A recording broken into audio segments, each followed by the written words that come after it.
Konstitusi atau beberapa orang di Mahkamah Konstitusi punya kemampuan untuk membaca keinginan publik, sesuatu yang menjadi pedoman untuk demokrasi dipahami oleh Mahkamah Konstitusi.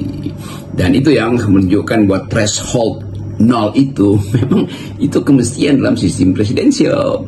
Jadi kalau sekarang kita dapat semacam hadiah, itu artinya Mahkamah Konstitusi atau beberapa orang di Mahkamah Konstitusi punya kemampuan untuk membaca keinginan publik. Dan bertahun-tahun isu itu diangkat, FNN bahkan setiap hari mengatakan salam 0% itu, dan sekarang kita tidak perlu mengucapkan lagi salam 0%, kita balik pada salam akal sehat. Ke 0% udah diloloskan sebagai tuntutan publik, dan berbagai macam elemen berupaya untuk mempersoalkan menuntut 0% itu. Tapi para mahasiswa yang akhirnya diterima sebagai dalil, sebetulnya dalilnya sama dengan semua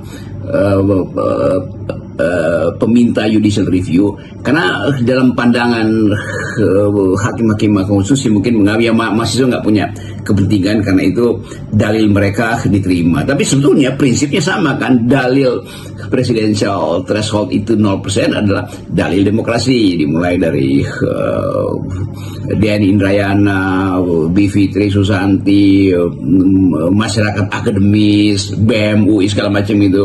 Dan itu yang kita kampanyekan sebetulnya di FNN bertahun-tahun, dan akhirnya itu kita peroleh. Jadi masyarakat sipil memperoleh, ya ini awal tahun yang bagus.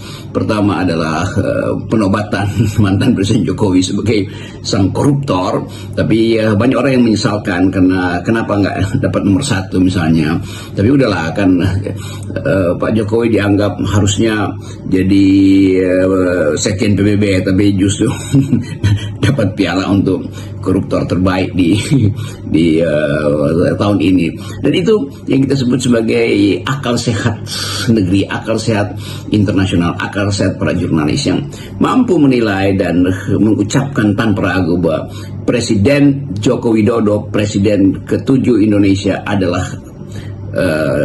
koruptor. Bahkan dinominasikan, tapi dimenangkan oleh As'ad, Bashar As'ad. Tapi kita tidak perlu lagi mempersoalkan karena masih banyak basar yang menganggap bahwa itu adalah hoax, karena kan beritanya udah nggak beredar. Ya memang nggak beredar karena disuruh diturunkan di mana, di OCCPR, bukan di situs-situs yang masih dikuasai oleh rejim Jokowi kan. Jadi video itu hilang dari peredaran, tapi Anda masih bisa lihat beredar di situs-situs internasional.